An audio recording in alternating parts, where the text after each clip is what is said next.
কপালে যদি থাকে মারুতি গাড়ি। বাড়ি থেকে পতিরাম পর্যন্ত আমরা বাসে করে আসি, কিন্তু পতিরাম থেকে এসে কপাল একদম খুলে গেল। হঠাৎ করে একটা 4 চাকা গাড়ি পেয়ে গেলাম, সবাই মিলে সেই গাড়িতে উঠে পড়ি। 3:30টার সময় বেরিয়েছিলাম, 5টা বাজতে বাজতেই পৌঁছে যাই। তখনও খুব একটা সন্ধে লাগেনি। তো আমরা পিসির বাড়িটা একদম রোড সাইড, মানে বুনিয়াদপুর স্ট্যান্ড থেকে বেশি দূরে না, খুব কাছাকাছি। জায়গাটাকে ধুমসাদিঘি বলে। তো একদম রোডের ধারে বাড়ি। দেখো গাড়ি থেকে আমি সব ব্যাগপত্রগুলো নামাচ্ছি। শীতের দিন বুঝতেই পারছো, অনেক ব্যাগ হয়েছে। আমাদের গাড়ি দেখেই পিসি ব্যাগ নামাতে চলে আসে। বাড়িতে ঢোকার আগে দেখছি মাছ কাটা শুরু হয়ে গেছে, যেহেতু কাল দুপুরে অনুষ্ঠান। দেখো কত বড় বড় মাছ। শীতের দিন জন্যই সব কাজ রাতে আগিয়ে রাখা হচ্ছে, সকালে খুব কষ্ট হয় কাজে। এটা হচ্ছে আমার বড় পিসি, কিন্তু বাড়ি হলো ছোট পিসির এসেছি।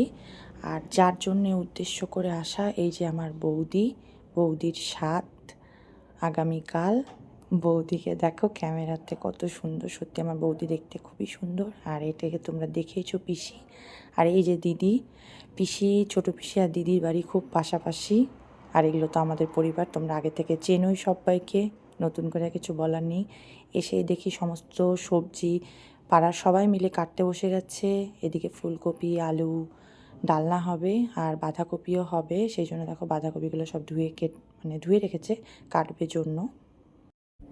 আমার পিসির বাড়ি এখানে পাড়ার লোকেদের মধ্যে খুব সুন্দর একতা, সবাই মিলেমিশে কাজ করে। মনে হয় না যে এরা পাড়ার মানুষ, একদম নিজের বাড়ির। সবাইকে তো কোনো না কোনো কাজে ব্যস্ত থাকতেই হবে, তো এরা আবার কেন বাদ যাবে বলো? এরা এই যে লুডো খেলাতে ব্যস্ত 3জন মিলে।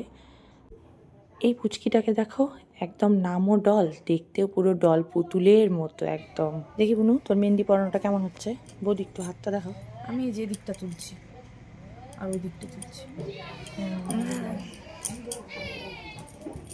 তাকায় দিক, ভালো করে তাকা। মেহেন্দিটা পরাচ্ছিস,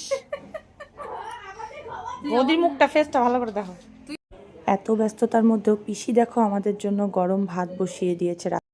পিসির যা উনানটা না,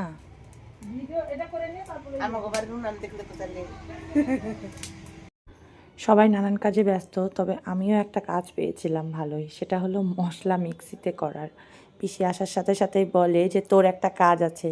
সে কাজটা হলো যত মিক্সিতে পেস্ট করতে হবে সব মশলা, আদা, জিরা, টমেটো। আসলে আমার বাড়িতে যখন অনুষ্ঠান হতো, আমি আগের দিন রাতেই সব মশলাগুলো পেস্ট করে রাখতাম, তো সেই জন্য আসার সাথে সাথে পিসি আমাকে বলে তোকেও একটা কাজ করে দিতে হবে।